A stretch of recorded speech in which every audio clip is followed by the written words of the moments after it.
Au terme d'une décennie de surveillance de masse, l'informatique a prouvé qu'elle servait davantage à brider la liberté qu'à lutter contre le terrorisme. Voici ce qu'écrivait Edward Snowden dans son livre Mémoire vive. Il y a 10 ans, cet ancien employé de la NSA a exposé aux yeux de tous le vaste programme de surveillance de masse mené en secret par le gouvernement américain. Dans cette vidéo, on va parler d'une nouvelle directive de l'Union européenne qui s'attaque frontalement à votre vie privée et à l'écosystème crypto dans son ensemble. Cette nouvelle mesure est appelée DAC8 et son adoption change à peu près tout pour vous. Traçage de toutes les transactions, fuite de vos informations personnelles, déclaration automatique de vos wallets crypto, je vous explique tout ça dans cette vidéo. Mais avant, revenons un peu en arrière. Vous le savez sans doute, la réglementation de l'industrie crypto avance à pas de géant depuis l'année dernière, que ce soit en Europe ou bien outre-Atlantique.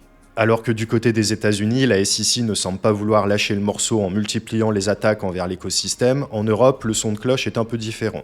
Vous connaissez l'adage, l'Europe régule puis agit. Les États-Unis agissent puis régulent. Et question régulation, l'Union européenne semble bien décidée à mener la vie dure aux cryptos. Ainsi, en juin dernier, on a pu assister à la publication de la réglementation MiCA au journal officiel. Pour expliquer rapidement cette publication et l'étape qui suit l'adoption d'une loi dans le processus législatif de l'Union européenne. Pour rappel, MiCA, c'est le cadre législatif qu'on a vu naître en 2022 et qui vise à créer un environnement réglementaire cohérent et uniforme pour le secteur des crypto-monnaies en Europe. Les objectifs affichés de cette réglementation sont plutôt simples, lutte contre le blanchiment d'argent et le financement du terrorisme, protection des consommateurs, régulation des entreprises du secteur, vous connaissez la chanson. MiCA soulève pas mal de craintes de la part de l'écosystème, et c'est normal. Déjà, la rédaction actuelle de la loi est très floue sur la catégorisation des cryptoactifs. Dans le texte, les crypto-monnaies sont classées en 3 catégories potentiellement ambiguës et jugées peu claires au regard de la réalité actuelle de l'industrie crypto. En plus, certaines restrictions, comme celles imposées aux émetteurs de tokens par exemple, sont considérées comme excessivement contraignantes, mettant en danger l'innovation du secteur en Europe. D'ailleurs, disons-le, MiCA n'a pas vraiment l'air de reconnaître l'innovation apportée par l'industrie, mettant encore plus en danger les acteurs souhaitant entreprendre dans la juridiction européenne. Pas plus tard que jeudi dernier, la responsable juridique de Binance France déplorait que l'Europe se dirigeait vers une radiation pure et simple de tous les stablecoins d'ici l'année prochaine. Bref, voilà on en était jusqu'ici, et je dis bien jusqu'ici car une nouvelle couche réglementaire semble vouloir être ajoutée en parallèle de MiCA par les eurodéputés. Ce nouveau cadre porte le nom de DAC8 et n'est autre que la continuité de toutes les directives européennes sur la coopération administrative. À la base, ces consignes constituent un ensemble de lois qui ont pour but de renforcer la coopération entre les autorités fiscales des États européens. L'idée, c'est de lutter contre la fraude et l'évasion fiscale en établissant des mécanismes d'échange automatique d'informations qui pourraient être utiles aux autorités financières de chaque pays. En gros, ces directives contribuent à harmoniser les pratiques fiscales et à promouvoir une fiscalité équitable au sein de l'UE. Jusqu'ici, il y en avait 7 qui couvraient un spectre plutôt large d'informations financières concernant à la fois les contribuables mais aussi les entreprises. Comprenez bien que toutes ces informations sont collectées et échangées de manière souvent automatisée entre tous les États membres. Début septembre, une nouvelle directive est venue compléter les précédentes. Il s'agit de la fameuse DAC8, votée et approuvée le 13 septembre au Parlement européen avec près de 535 voix favorables pour 57 voix opposées, rien que ça. Mais qu'est-ce qu'il y a de si intéressant dans ce nouveau cadre réglementaire et en quoi ça nous concerne? Bougez pas, on va décortiquer ça ensemble. En gros, le texte prévoit la surveillance de l'intégralité des transactions en crypto-monnaie réalisées par des organisations opérant dans les pays membres de l'Union européenne, avec le but affiché similaire à MiCA, empêcher la fraude, l'évasion fiscale et le blanchiment d'argent. Et quand je dis surveillance intégrale, ce n'est pas une blague. Les entreprises auront l'obligation réglementaire de transmettre l'activité de tous leurs utilisateurs aux autorités fiscales dont elles dépendent. En plus, elles auront l'obligation de communiquer automatiquement ces informations au fisc du pays de résidence de chaque usager. Le champ d'action de cette loi est très large. D'abord, ça s'applique à peu près à toutes les cryptos, des tokens de paiement jusqu'aux tokens représentant des parts d'entreprise, en passant par les stablecoins et certains NFT. Basiquement, tout ce qui peut être utilisé comme moyen de paiement ou d'investissement.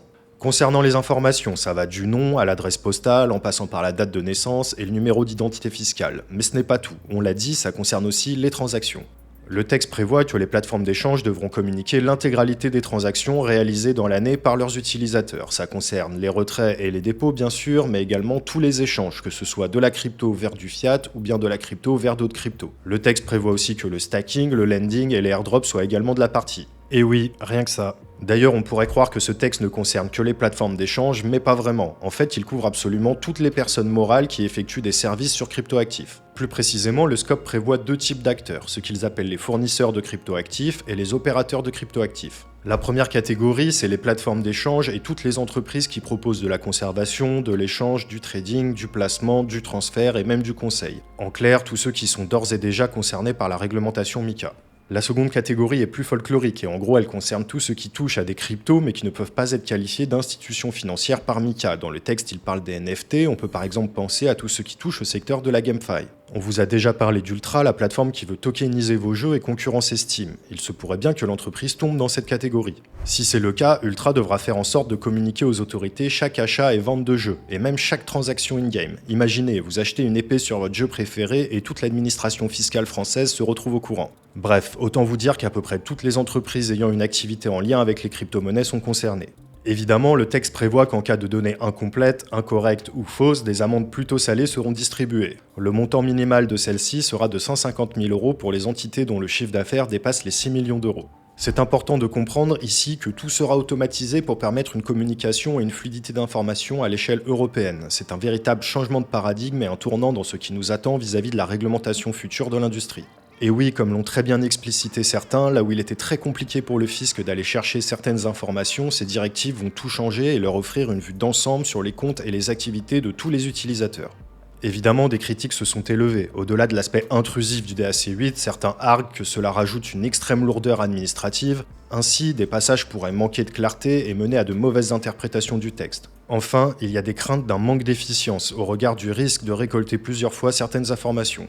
En tout cas, les États membres de l'Union européenne ont jusqu'au 31 décembre 2025 pour prendre connaissance et adopter cette nouvelle réglementation qui prendra effet dès 2026. Et ne pensez pas que vous pourrez vous échapper si facilement, puisqu'utiliser des plateformes étrangères ne vous sauvera pas. Dans la pratique, il est très probable qu'à terme, les entreprises n'étant pas régulées en Europe se voient purement et simplement interdire de servir des clients européens. Étant donné que les procédures de vérification d'identité pour ce genre de service sont quasiment devenues la norme, il ne sera pas si facile d'y échapper. Certains voient un nouvel âge d'or de la finance décentralisée se profiler. Dans l'idée, les protocoles de finance décentralisée pourraient en effet permettre d'échapper à cette surveillance de masse et de passer entre les mailles du filet. Mais il faut prendre en compte plusieurs choses. Déjà, cela va dépendre de la décentralisation des protocoles et de leur résistance face à ces contraintes réglementaires. Inutile de vous dire que la finance décentralisée est encore très jeune et doit encore prouver sa résilience sur le long terme. En plus, cette lourdeur législative risque de s'ajouter aux nombreux défis qui pèsent sur ces protocoles, que ce soit au niveau de la sécurité, de la scalabilité ou de l'adoption par exemple. Ce qu'il faut retenir de tout ça, c'est que la réglementation européenne arrive fort, très fort. A priori, une régulation du secteur semble tout de même souhaitable pour permettre sa légitimation. Tout l'enjeu des régulateurs va être de trouver le juste milieu entre fiscalité, protection des utilisateurs et stabilité financière, le tout sans nuire à l'innovation et aux intérêts de chacun. Autant vous dire que ce n'est pas très bien parti. En tout cas, pour le moment, le DAC8 est un sacré pied dans la porte de la vie privée des contribuables. Mais pas de souci puisque vous n'avez rien à cacher. Pas vrai ? On arrive à la fin de cette vidéo, si elle vous a plu, pensez à la liker et à la partager, abonnez-vous à notre chaîne et activez la cloche des notifications pour être sûr de ne rater aucune nouvelle vidéo. Dites-moi en commentaire ce que vous pensez de la mesure DAC8. Si vous avez des idées de sujets pour les nouvelles vidéos, n'hésitez pas à me les partager. Pour tout savoir de l'actualité du Bitcoin et des crypto-monnaies, rendez-vous sur notre site internet www.journalducoin.com. Suivez-nous également sur nos réseaux sociaux. Merci à Thomas qui m'a aidé dans la réalisation de cette vidéo. C'était Romain du Journal du Coin, on se retrouve très vite pour une nouvelle vidéo. Bye.